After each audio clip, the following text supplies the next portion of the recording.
This is the UnShaw Podcast, the podcast about religion, atheism, and everything in between.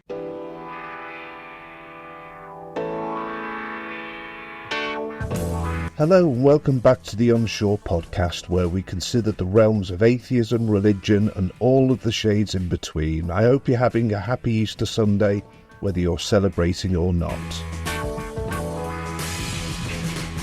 Now, if you tuned in on Good Friday, you might have caught my Easter message where I presented an alternative perspective on the roots and origins of Christianity and the stories found in the New Testament, and it got me thinking, why not explore these issues further?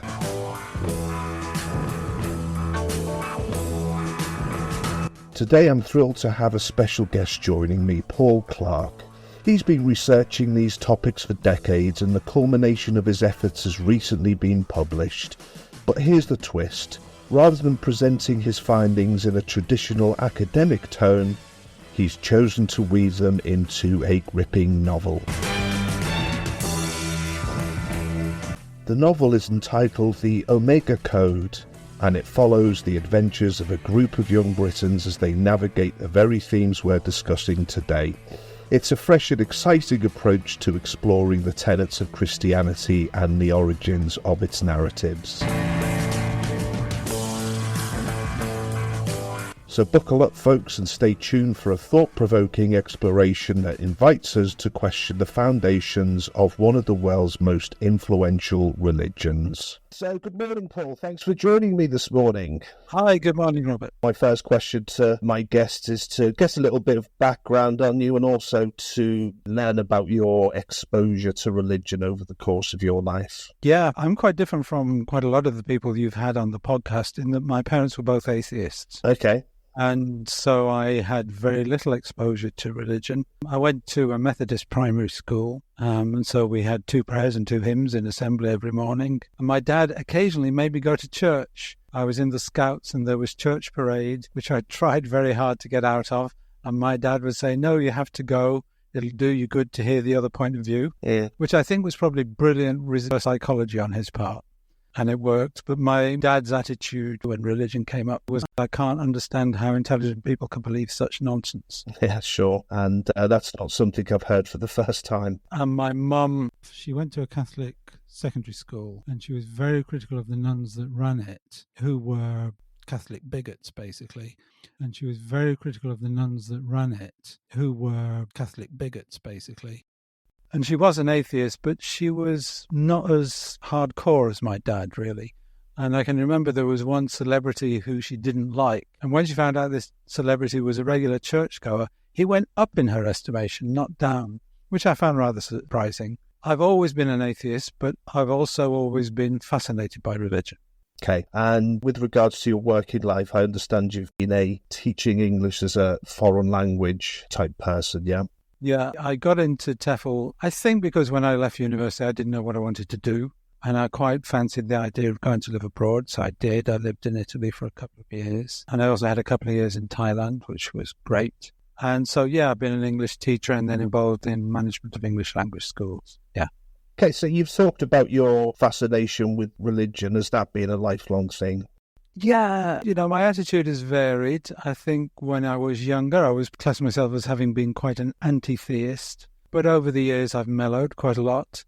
And now I class myself as an atheist, but someone who has a lot of respect for a lot of religious figures, people like Martin Luther King or Desmond Tutu. These are wonderful people, and their faith is central to everything they've done, and you've got to respect. We're talking mainly on the podcast today about your recently published book, which is the Omega Course, and in it, you're kind of exploring the origins of Christianity. You're looking at possible contradictions in the Bible. You're wondering if the Bible reports historic fact and so on. My first question, I guess, is why did you decide to communicate this understanding of the Bible and Christianity through the medium of a novel? I think the answer is because I could. I'm a writer of fiction. I've got a trilogy of thrillers under my belt. And there's other people who are doing it very well as non-fiction. people who speak excellent Greek and excellent Hebrew, who can contribute a lot more than I can in that kind of way. So I did what I can. My inspiration, I don't know if you've read them, my inspiration were books like Zen and the Art of Motorcycle Maintenance. Do you know that book? I'm aware of it, yeah, not that I've read it. It's got an amazing autobiographical or semi-autobiographical narrative combined with a history of philosophy. It's about somebody recovering from a nervous breakdown, and it combines with the history of philosophy. Or there's the young adult version of the same thing, Sophie's World, which has a brilliant narrative which actually becomes very postmodern towards the end of it. And again, that's combined with a history of philosophy. So I thought, okay, let's do this with a history of Bible studies. And there was reminders of the Da Vinci Code, but, I have to say that the scholarship evident in the novel is of a much higher standard than Dan Brown's, I have to say. Yeah, I mean, the scholarship that I refer to in the novel is mainstream. All of it is mainstream. I don't go for any of the wackier end of it. He denies it, but Dan Brown is based on a book called The Holy Blood and the Holy Grail. Yeah, the Martin Bagent, was it? Yeah, which is pseudo-history. It's pure nonsense. So I'm looking at what mainstream secular scholarship has to say about the origins of Christianity, the origins of Judaism, and of the Bible. And the main characters are a chap called Ross Collins. Yeah. And right at the start of the book, he causes an accident resulting in another driver's death. Yeah. And that experience leads him to the Alpha Course. Yeah. I guess he's racked with guilt and introspection and so on. Yeah. And he decides that the Alpha Course is going to be a place where he's going to get redemption. Yeah. And this is, I guess, a common phenomenon, isn't it? That people who have experienced great loss, people who have an enormous amount of guilt, those sorts of people are more likely to turn to a religion, aren't they? Even as an atheist, I think it's one of the strengths of Christianity. Yeah. That people can seek redemption through Christianity. And one of the strengths of the religion is it doesn't matter what you've done, there's always hope. Now, I as an atheist might believe it's false hope, in a sense, but it is genuine hope for those people. A lot of people do and can find redemption through Christianity, and I don't argue with that. So he is looking for redemption through Christianity, and on his Alpha Course, he meets a student called B, and she is losing her faith. Yeah. And she's a theology student, and she gives him an alternative course, an Omega course, which kind of contradicts everything that is told on the Alpha Course and gives the opposite point of view. For listeners who are not aware of the Alpha Course is run by the Anglican Church, is it not? Is that right? Or Yeah, it was started actually in the same city that I live in, Eastbourne, by a guy called Nicky Gumbel. Yeah. And it's a fairly conservative end of mainstream Christianity. I sent my book to a number of beta readers. That's people who read an early version and then they comment on it and you use their comments to amend it. Yeah. And two of them were Anglican priests. And one of them, it's quite clear from his comments, he detests the Alpha Course. He's obviously quite a liberal Anglican priest. Yeah. And he really doesn't like the kind of Christianity that the Alpha Course is promoting because it's a very evangelical form of Christianity. Yeah. But they seem to have some success, don't they? Apparently, who knows? I mean, I do mention this at one stage in my book, that if you listen to what Alpha Course people are saying, and I read Nicky Gumbel's books about the Alpha Course, if you listen to what they're saying, they're under an avalanche of conversions. But at the same time, if you wander around any town, you'll see churches that are shutting down. Yeah. Being turned into houses or old people's homes or just being knocked down or whatever. Pubs, in some cases. I suspect a lot of people go through a religious phase, which then fades. Yeah, and the Alpha Course is part of that. So we also meet B. Ormerod, and B. Ormerod is a theology student from Cambridge who is losing her faith. And I don't know how many previous episodes of the podcast that you've listened to, but that seems to be a model, doesn't it? It does. Christian as a child. Yeah. Go to university and study theology or whatever, get introduced to some uncomfortable truths, and then deconvert. Yeah, I mean, I listened to one of your episodes recently with a lady who was saying exactly that. And when I was listening, I was thinking, wow, this is B. I'm listening to B. And yeah, I think theology courses are in a sense, honest courses that people do at universities. And they present very religious people, presumably most of the students are very religious, with what secular scholarship has found out about the writing of the Bible. And it's a real challenge for them. Yeah. So prior to that, they have been going to church and being told that the Bible is the word of God and so on. And certainly religious education in secondary schools doesn't really question the truth claims of the religion. That when you're studying RE at secondary school, it's, Christians believe this, they believe that Jesus did this, that and the other. But there's no exploration of the validity of the truth claims until people get to university. This is one of the reasons why I wanted to write the book, because the book is the result of decades of reading. And when I was reading Richard Elliott Friedman's book, Who Wrote the Bible, the thing that I kept thinking was, why doesn't everybody know this? Why isn't this general knowledge? Yeah. If you know these things, there's no reason why you shouldn't be a Christian. But you can't be a certain kind of Christian. Yeah. You can't be a fundamentalist. And my attitude personally, I've got nothing against Christians in the world. A lot of Christians do wonderful things. Most Christians are wonderful people. But I do not like fundamentalism. It scares me. Yeah, and it's quite a recent phenomenon as well, isn't it? Sort of last couple of 100 years, and particularly we can see it on the rise in the United States, for example. Yeah, that's the irony of fundamentalism, that it is a modern outlook, which belongs to our rational age. However irrational it might appear to us, it in fact comes from the rational age. If you go back into the Middle Ages and you look at the Catholic Church, they didn't take the Bible literally. They were pretty careful about policing who interpreted it and how they interpreted it, but they didn't take it literally in the way that modern fundamentalists do. And one of the things that B is also concerned about is essentially the problem of evil as well. And that always seems to be an ingredient in someone's deconversion. Yeah, the problem of evil, I think, is massive. I got this insight, first of all, from Yuval Noah Harari's book, Sapiens. Mm-hmm. He said polytheism is more rational than monotheism. We've all grown up with this idea that monotheism was progress. It's less rational. If you have polytheism, there's no problem of evil, because evil gods and the like. Yeah, the gods are not very nice. Yeah. And the gods might get very angry, be bad-tempered, be full of spite, have their pride insulted, and so forth, and turn around and do evil things. And then behind the gods, for example, in the Greek religion, there's the fates. And the fates don't care. They just do what they do.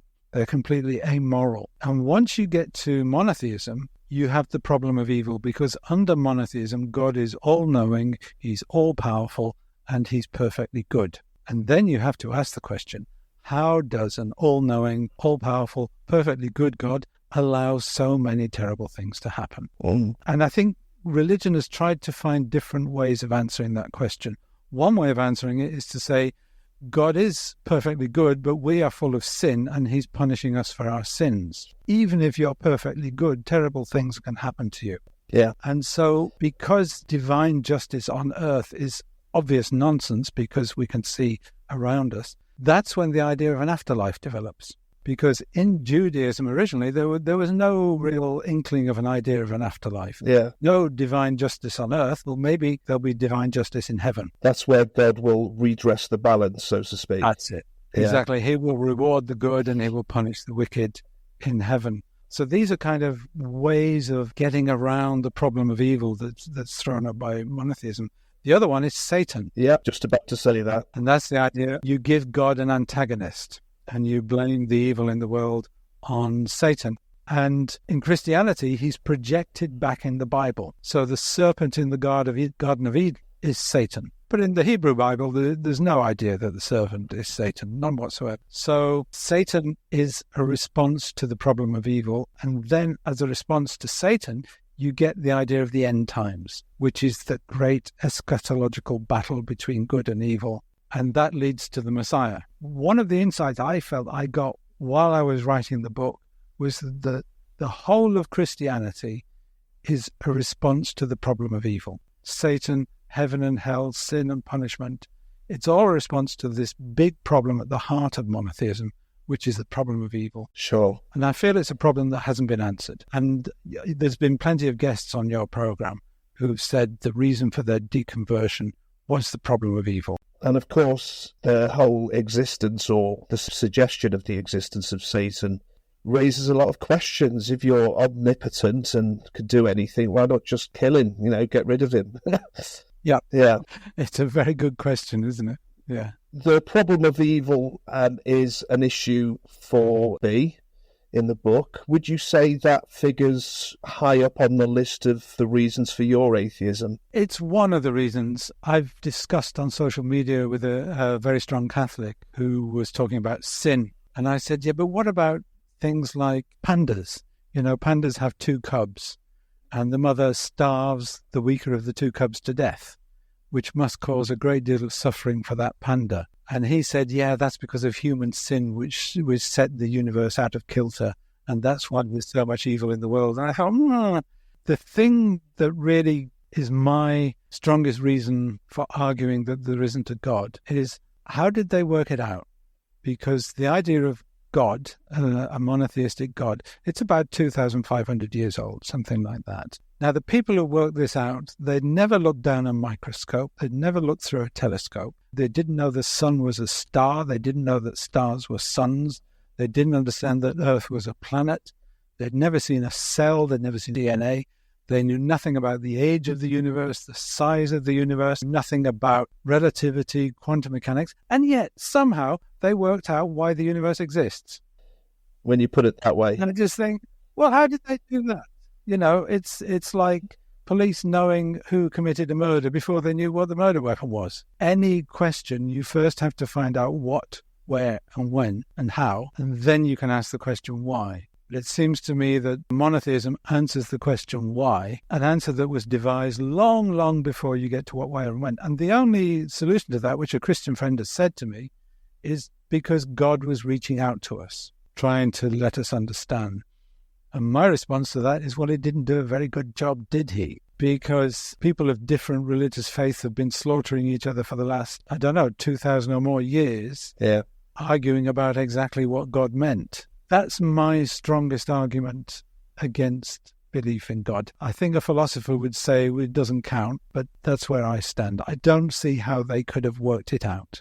Now, moving away from arguments for God's existence, your book reveals a lot of scholarship about the New Testament. Yeah. There's a number of conversations between B and Ross about where the Bible came from.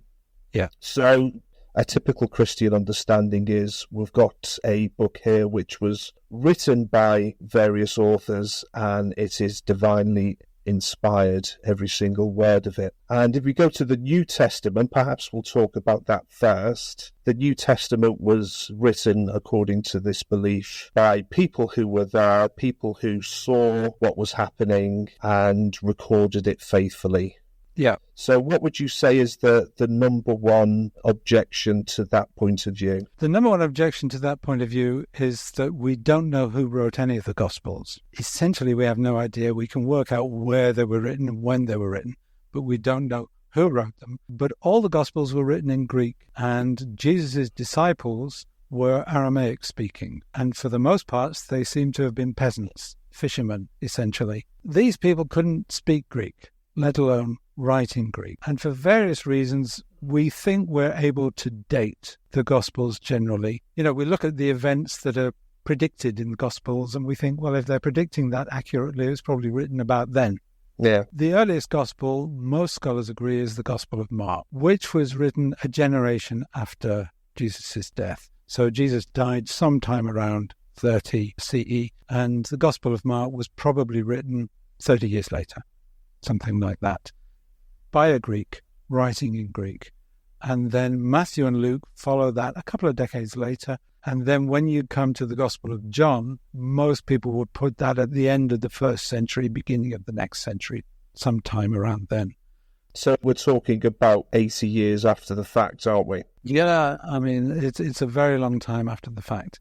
The Gospel of John actually claims to have been written by Jesus' favorite disciple, but I think that claim can be dismissed. That Jesus' favorite disciple wrote it, no. the commonly ascribed authorship of the Gospels to Matthew, Mark, Luke, and John. There's no record going back to before, I think, about 125 CE of anybody ascribing those names to the Gospels. They were all written anonymously. Another thing is that they are very, very different. Something like 90% of the things that are in Matthew, Mark, and Luke are not in John. And something like 90% of the things in John are not in Matthew, Mark, and Luke. They call Matthew, Mark, and Luke the synoptic Gospels, do they not? Because they're quite similar. They're pretty similar. But you're saying that John does his own thing, almost. It's from a different tradition. Yeah. To Matthew, Mark, and Luke. So Matthew, Mark, and Luke belong to the same tradition. And most scholars believe that Matthew and Luke had Mark in front of them when they wrote, and they were improving upon what Mark had written. Bit of a cut and paste job to some extent. There's a lot of cut and paste, but sometimes they would improve it. So you'd have a situation where, for example, when Jesus is arrested, one of the disciples apparently cuts off the ear of one of the guards with his sword. And in Mark, Jesus shouts at him. And then in Matthew and Luke, in one of them, he makes a speech. And then in the other one, he heals the guard's ear. So there's things like that where they improve on it and embellish it. And they also taking material from other sources as well. You've said that the Gospels about Jesus were written much later, and they were written in the Greek language, and Jesus' disciples didn't speak Greek. So to what extent do you think the Gospels report actual historical fact? What's true in the story of Jesus, in your opinion? My opinion is that we know about half a dozen things about Jesus. First, that he was from Nazareth. Second, he was baptized by John the Baptist. He was an itinerant preacher who was interested in Jews. He wasn't interested in Gentiles. He had a message of love, the imminent arrival of God's eschatological kingdom. He was crucified under Pontius Pilate, and he had a brother called James. And I would say those are the facts that we know about Jesus. And nothing else? Nothing else is known as fact. Anything else that we know, you're getting into best guesses, trying to work things out, trying to read between the lines of the Gospels and so forth. But those are the facts that we know. The Gospels were written as myth. They weren't written as fact. Do you think they were intended to be read as fact? I think probably not. Okay. I think people at the top of the church in those days would have known that some of these things were tropes of religious literature. A good example is perhaps the empty tomb. Okay. There's one argument that the empty tomb is a trope in religious and mythical literature to say this person is no longer on earth, he's with the gods, or he's seated at the right hand of God. And the people may have known at that time to read it in that sense, that it was just a trope. The birth narratives, I mean, these are about as fictional as you can get. This is written as myth, and it's intended to be understood as myth. Other things in the Gospels are stories that the writers of the Gospels came across and perhaps believed. The other thing is fulfillment of prophecy. Be very, very wary of anything that's presented in the Gospels as fulfillment of prophecy. When Jesus died, this was a major problem for the new proto-Christians because the Messiah wasn't supposed to die. The Messiah was supposed to sweep down in clouds of glory, wipe away all the Jews' enemies, and become the king in the kingdom of heaven on earth. And for Jesus to be killed was a massive shock. And so the Gospel of Mark can be read as an argument about why it's okay that the Messiah was killed. The Christians were mining what we now call the Old Testament for prophecies that they could find that would show that what happened is what's meant to happen. Certainly the book of Matthew, he's all over it, isn't he? Yeah. The best example is the nativity and him being born in Bethlehem. We have no reason to believe that Jesus was born in Bethlehem. Christians had latched onto a prophecy that he would be born in Bethlehem. And so Matthew and Luke make up two completely contradictory stories about why he was born in Bethlehem. One of them being the census, of course. One of them being the census that made his family move from Nazareth to Bethlehem for his birth. The other says his family were from Bethlehem. They're two completely different stories. The other very, very big bit of prophecy mining is the Virgin Mary. There's no reason whatsoever to believe that Mary was unmarried or a virgin when Jesus was born. They latched onto prophecies in Isaiah. And the prophecies in Isaiah have nothing to do with the Messiah. What it was a prophet was saying to the king, don't worry about the political situation. That woman over there who's pregnant, before her baby's born, everything will have turned out okay. And the church latched onto that as a prophecy about a virgin birth, largely because the translation into Greek was using a word which could mean virgin, and then the translation into the Vulgate Bible in Latin used the word virgin. So it's kind of a mistranslation from the Hebrew, latched onto by the Christians, that has led to this immense cult of the Virgin Mary.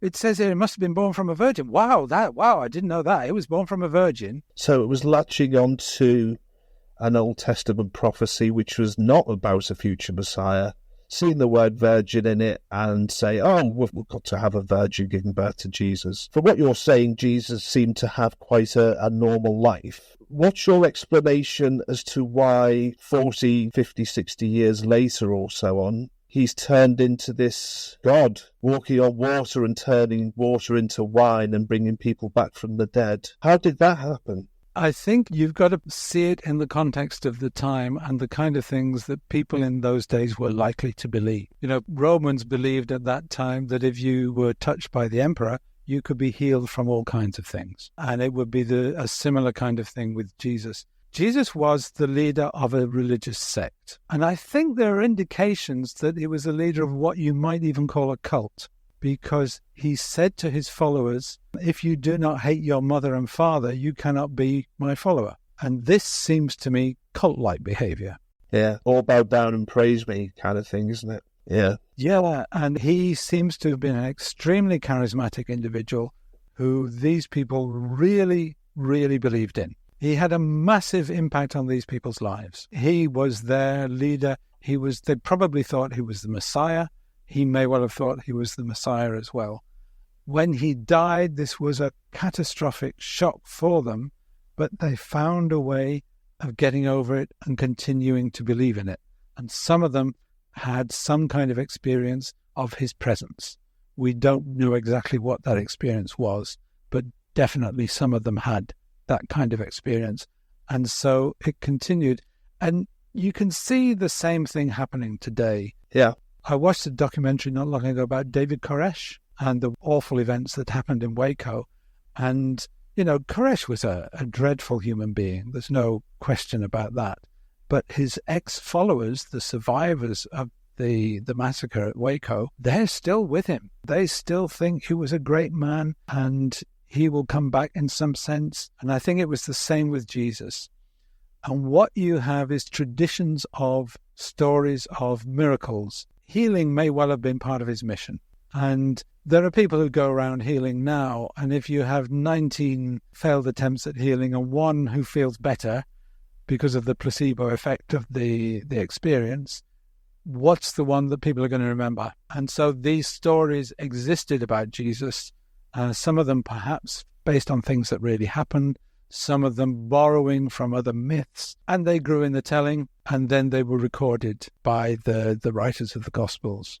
So what do you think is the motivation? Is it because they want power themselves, religious power? Is it because they were gullible and were just the victim of a, for want of a better phrase, Chinese whispers type scenario? What was the motivation?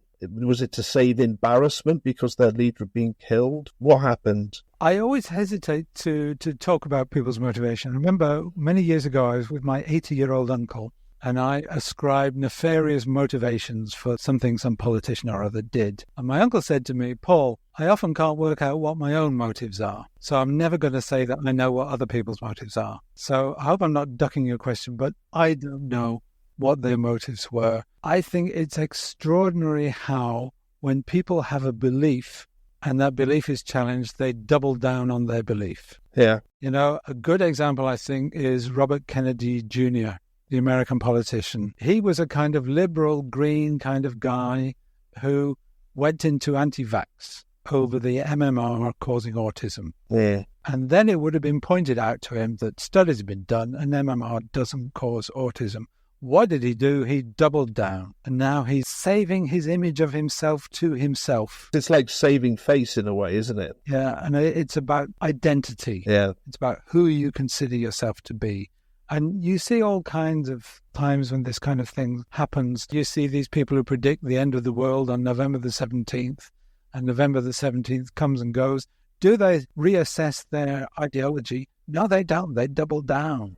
Yeah, and say, oh, we got it slightly wrong. It was actually this day, and so on and so on. And I think the early Christians, the ones who stayed with Jesus, presumably some of them drifted away after the crucifixion, the ones who stayed with Jesus doubled down. His impact on their mentality was so strong. They kept with him. And then there's all the things you were saying. There's hunger for power. You know, I can imagine if everyone's going around saying, well, I saw him, and you didn't, well, you've got an incentive for saying you saw him.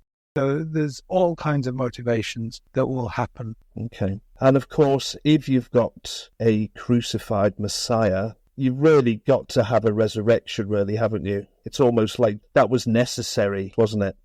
Yeah, I think in some sense, I mean, or else if he was just crucified and that was the end of him, well, you haven't got much of a religion then, have you? Indeed. I do suspect that people genuinely believe that they had an experience of Jesus. But Herman, I think he puts it down to three people. He says Peter, Paul, and Mary Magdalene. That those three genuinely believed that they had an experience of Jesus of some kind. So ultimately, to give quite a stark conclusion that you have come to, and perhaps the characters in your book do too, is that the Christians of the world are essentially following an invented religion. Yeah, one of the things I write about in the book, I got from a lady called Karen Armstrong. She's a writer who used to be a nun, and she's written about her experiences as being a nun. And later she thought of herself as a freelance theist, that she wasn't a follower of any particular religion, but she did still believe in God. I understand she's moved on and is more influenced by Confucianism and things like that. She distinguishes between mythos and logos. Yeah. Mythos meaning myth, and logos meaning logical truth. And she says the foundation of religion is mythos, of all religion is mythos. And that's not a bad thing in her eyes. She says you should never ask whether a myth is true. You should ask what a myth does. And in her view, myths do four things. They explain, which is why we've got things like the creation myth, etc. We would say that those explanations have been superseded by science now. Myths teach things that are easier to learn that way. And the perfect example of that is the boy who cried wolf. It's much easier to teach children not to do that by telling them the story of the boy who cried wolf than it is to just say, don't do that. The way our brains are structured, narrative has a better teaching facility. The other thing that myths do is they provide the basis for ritual. And ritual is what she says give life meaning. So christenings, weddings, funerals, bar mitzvahs, bat mitzvahs, first communion, birthdays, graduations, cup finals, all of these things are rituals that punctuate our life and give our lives meaning. And myths provide the basis for that. And the other thing she says that myths do is they bind communities together. Can be a church, can be a synagogue, it can be a version of Islam, anything like that. And it can be a nation. People often say the British are, obsessed with World War II, but that's because our national myth, Winston Churchill in Our Finest Hour, is something that binds the Brits together. Yeah. I spoke about this with a French woman once, and she said, for us in France, it's liberty, equality, fraternity, and the French Revolution is the origin of democracy. That's the French national myth that binds the French together. So what I'm saying is that Christianity is not founded on a base of logical truth. It's founded on a basis of myth. And there are Christians who accept that, no, there wasn't a resurrection. There was a guy called Jesus, but he died, he was crucified, there wasn't a resurrection. But the myth of the resurrection is something that we can base our religion on. And those kind of Christians are much better Christians than the Christians who believe it's all literally true. Well, what would you say to the quite cynical response to that, which would be, oh, these things you were trying to pass off as history, they've proved not to be true. And now you're just saying, oh, it contains spiritual truths. Let's say about the creation story. If Christians only started saying that about the creation story after Charles Darwin, then I think that's a good answer. But they didn't. Christians have been saying that about the creation story for 2,000 years. Yeah. If you go back to Origen, one of the fathers of the church, one of the most important early Christians, in the 3rd century, he said, you'd have to be an idiot to believe God created the world in 7 days, in 6 days, and took a rest on the 7th. He said, it's childish to believe that God planted a garden in Eden. You know, Christians and Jews have been saying this for thousands of years. Yeah. We as atheists have to respect the fact that Christians are not all brain-dead fundamentalists, that there are and have always been sophisticated Christians and Jews, and we should respect that. Yeah. And we can argue against it, and it should be a polite and friendly argument, you know, a discussion between friends, rather than thinking we're arguing with idiots. Those idiots that you refer to, the fundamentalists, they always try to make out that they're going back to basics. They're returning to a kind of primordial version of Christianity. But that didn't actually exist, really, did it? All this literalism has pretty much come through over the course of the past 200 years. Yeah, that's the point. Yeah. And I'm sure something similar is true in Islam, and something similar is true in Judaism as well. This attempt to go back to the primordial version, it's not true, it's not primordial. Yeah, it's actually something quite modern. Yeah.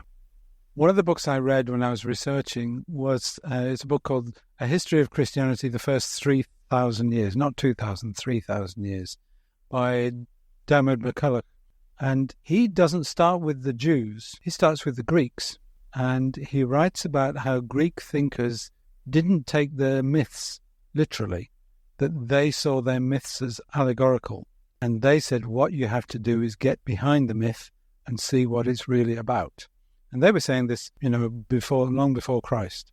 Yeah, and there's parts of Greek mythology which are, you know, quite clearly didn't happen. Yeah, and what he's arguing is that Christianity is essentially a Greek religion. It's kind of a Greek version of Judaism. The Greeks, when they took over Christianity, they brought this idea with them of getting behind the myth. So right from the early church, you always had the idea of getting behind the myth and looking to see what it's really saying. There's quite clearly people who haven't got that message, though, isn't there? Yeah, there's a lot of Christians who haven't got this message, and there's a lot of atheists who haven't got this message either. Sure. So going back to the book, the two main characters, we've got B, a Cambridge undergraduate, I guess being introduced to all of this analysis of the Bible and Christianity, and attending an Alpha course. And we've got Ross Collins, who's there because of his guilt, essentially. What conclusions do they come to in your book? So B loses her faith. Her faith totters and totters for a long time, and eventually it collapses. And this for her is a major personal crisis, because along with her faith, she loses her identity. And she's got a mother who really doesn't like the idea of her losing her faith. But she comes to terms with it herself, that she has lost her faith. And for Ross, he doesn't like what B is saying. He puts his fingers in his ear and he doesn't want to hear it. He wants redemption.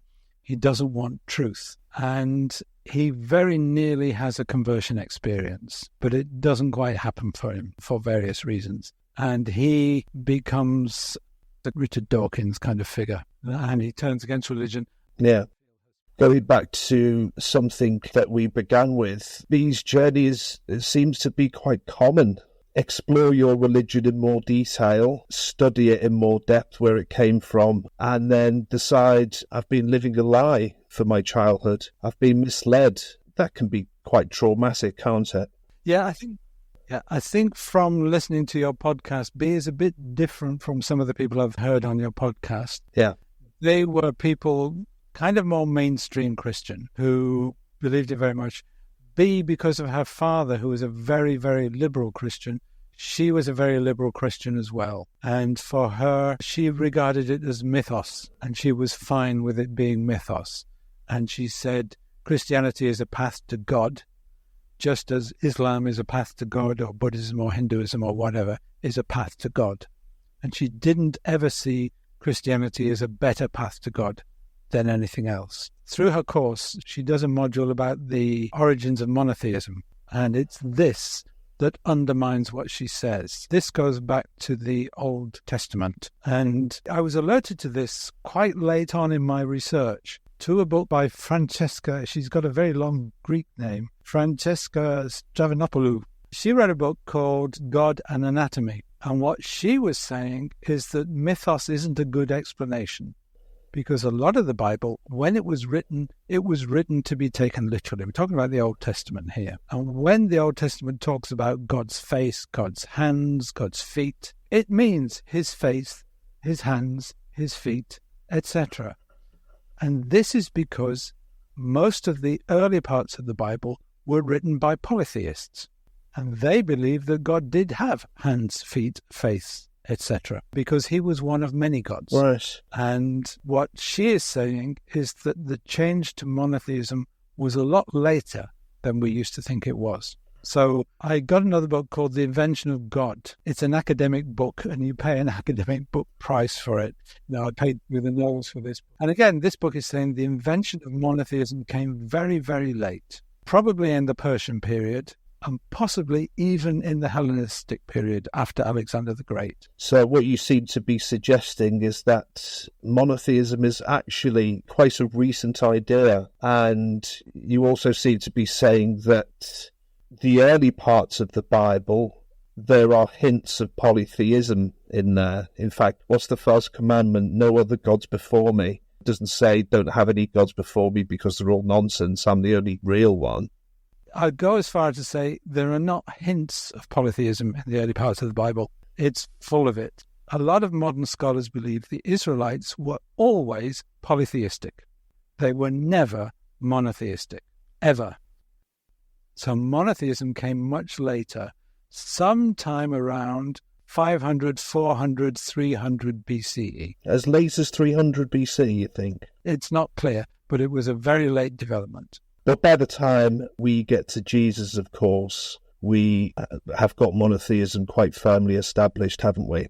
Yeah, the Jews were monotheistic by that time, yeah. And because they've been subject to invasions and all sorts of things, by the time Jesus comes around, there's an expectation that God, Yahweh, or whatever, is going to intervene and sort things out. Is that right? That's the sort of mood. It's a kind of combination of two things. One is the problem of evil leads to the idea of Satan, which leads to the idea of an end times battle between good and evil, where God will finally defeat Satan.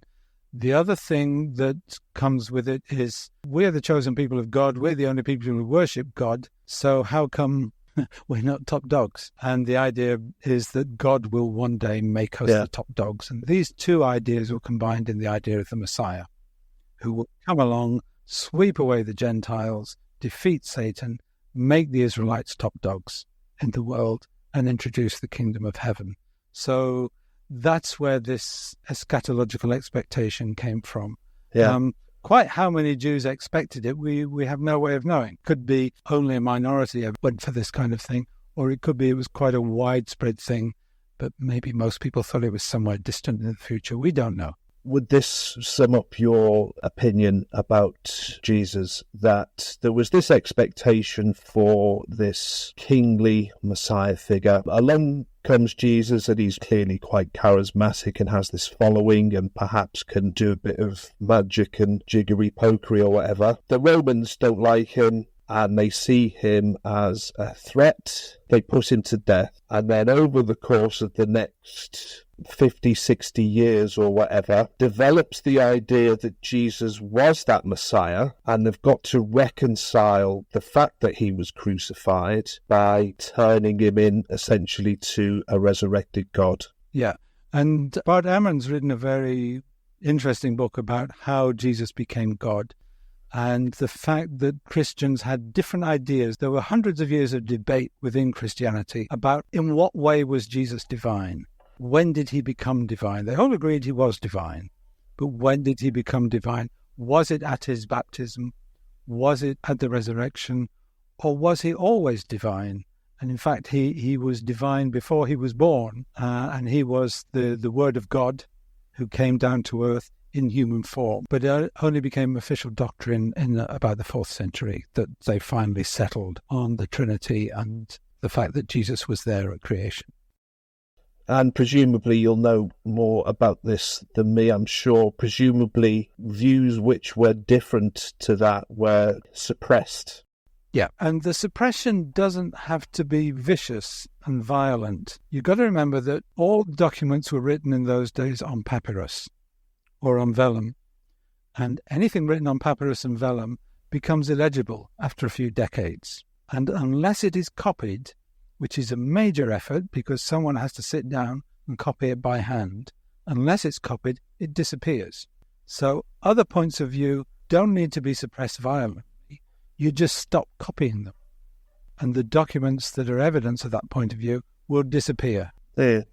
So suppression can be passive because paper didn't come to Europe until about 1000 CE. So they could just let these old philosophies sort of wither on the vine. Yeah, and, all the money went into the branches of the church which were giving the right line, and the others wouldn't get financed and they wouldn't be able to afford to copy their documents and so forth, and they would wither. Yeah. And that view of Jesus went out and has essentially persisted ever since. It's essentially persisted ever since, but there have always been those who disagree with it. I mean, the Jehovah's Witnesses, for example, they reject the Trinity. So there's always been dissent from it. So going back to the book, are you tempted to create an actual Omega course? I'm guessing Omega course is the antithesis of the Alpha course. Yeah, I'm kind of tempted to do it as a blog. Okay. I'll do it that way. But I'm not going to set up a course. If you set up an actual Omega course about Christianity, what would be the 3 truths that you would want to communicate? What would be your 3 learning objectives? The first one would be, and we haven't really talked about this, I'd want to talk about how the Old Testament was written and how it cannot be the Word of God and it cannot be something to be taken literally. This is something that was discovered in the 18th century. In the 18th century, they noticed that in the Old Testament, they used 2 different words for God. In English, one of them is translated as God and the other one is translated as the Lord and the Lord God. And then they worked out from that if you separate out the strands where he's called God and the strands where he's called the Lord God, they make sense on their own. That the God strand is a cohesive narrative by itself, and the Lord God is a cohesive narrative by itself. And essentially what's happened is that these 2 sources have been sort of spliced together. Yeah, what this means is that in the Old Testament, it contains different versions of the same story. Scholars call them doublets. So there's 2 different versions of the creation story. There's 2 different versions of the flood story. The story of Abraham, the story of Jacob, the story of Joseph, the story of Moses. All of these have got 2 or 3 different versions within the Old Testament. And scholars don't agree exactly on how they fit together and exactly what the documents were, but scholars do agree that there are these different versions of them. And the thing that I take from that is these things cannot possibly be taken literally because there's 2 different versions. And if there's 2 different versions, how do you know which one to take literally? Yeah. So because of the way that we now know the Old Testament was written, fundamentalism is illogical. Yeah. Even if you forget Charles Darwin, even if you forget the age of the earth, even if you forget the age of the universe. Too many hoops to jump through. Yeah, the Bible itself has 2 different creation stories that cannot be married. They are contradictory. So you cannot possibly take either of them literally. I'm sure there's people who try to. They try very hard. Yeah. And as one Christian writer, a very Christian writer, said, it's a fool's errand. You can't do it. These things do not mesh. It's the same with the Gospels. The Gospels contradict each other all over the place. And apologists will try very hard to prove that there's no contradiction. Well, there is. and it's a fool's errand to say there isn't. So that's the first take I would want from an Omega course. Just the recognition you cannot take the early part of the Old Testament literally because it contradicts itself, because it contains different stories that have been meshed together. Okay. So it's a kind of anti-fundamentalist message that I would want to give. The second thing that I would want to say is it's similar with Jesus. We only know a certain amount of facts about him, but everything seems to point to him saying the end of the world is nigh. Which, of course, didn't happen. Yeah, it didn't happen. So you have a problem there. And some Christians will recognize that you have a problem there, and they find ways to live with that. And that's fine if they do that. But I think it means you can't take the story of Jesus literally. You know, he wasn't the all-knowing incarnate God walking on earth. Yeah. And so again, I would say the fundamentalist outlook is impossible. And the evangelical outlook, it looks very dodgy from this point of view. And the third thing I would want to say from an Omega course, if I had one, is directed at atheists. A lot of atheists, it seemed to me, spend a lot of time attacking the straw man version of Christianity. Yeah, perhaps attacking the version of Christianity which has people walking on water and coming back from the dead and so on. Exactly, yeah. And attacking the fundamentalist and evangelical version of Christianity, which is fine, they deserve to be attacked. But don't imagine that's all Christianity is. You know, there are liberal, questioning Christians who look for the truth, and when they find the truth, they go with that truth, no matter how uncomfortable they find it. Yeah. But they're still Christians. In a sense, I feel that they're allies. You know, there's some nasty people out there, especially in the United States. There seems to be the right-wing fundamentalist Christian nationalists. I really don't like their views. Yeah. And I don't like the fact that they might win the presidential election again coming up soon, and they dominate the Congress and things like that. The liberal Christians are our allies. And by all means, let's debate religion with them. Yeah. But let's do it with mutual respect and accepting that these people are not idiots, that they have something, they've thought about this carefully, and they have a point of view, which is not stupid. Yeah. So perhaps you'd like to see in the future a united front of both atheists and liberal Christians kind of spreading the message that fundamentalism is untenable. And I would say this united front should be of liberal Christians and liberal atheists. I've seen a Twitter poll of atheists, which was, if you could ban religion, would you? And 60% said yes. They thought no. And Richard Dawkins says that indoctrinating children into religion is child abuse. Yeah. And occasionally on social media you see atheists quoting this. And I say to them, if parents are abusing a child, that child should be taken into care. So do you think that children of strong Christian parents should be taken into care? And some of them say yes. You know, if you want to abuse children, take them into care. That's where they're most likely to be abused. And they're far better off at home with loving Christian parents than they are going into care. So there are some very illiberal atheists out there. And I'm as against them as I'm against the very illiberal Christians. Thank you, Paul. I think that's a good place to finish. And I hope that my listeners find this episode informative, entertaining and interesting. Good luck with the book.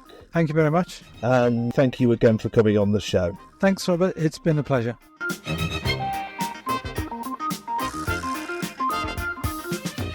And that's a wrap for today's episode of the UnShaw Podcast. I hope you found our discussion as fascinating as I did. Paul's book, The Omega Code, is now available, and if you're intrigued to dive deeper into the themes we explored today, you can find out more about Paul's books at unshawpodcast.com/books. The Kindle version is priced at just £2.95 or $3.95 for our listeners across the pond.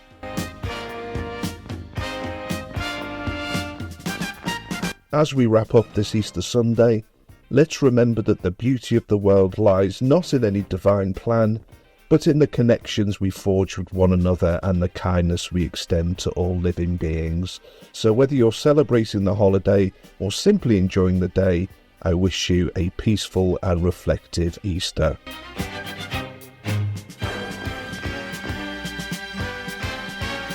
Before we go, I want to express my heartfelt gratitude to all my listeners for your continued support. Your engagement and feedback means the world to me. Until next time, stay curious, stay skeptical, and keep questioning. This is UnShaw Podcast, signing off.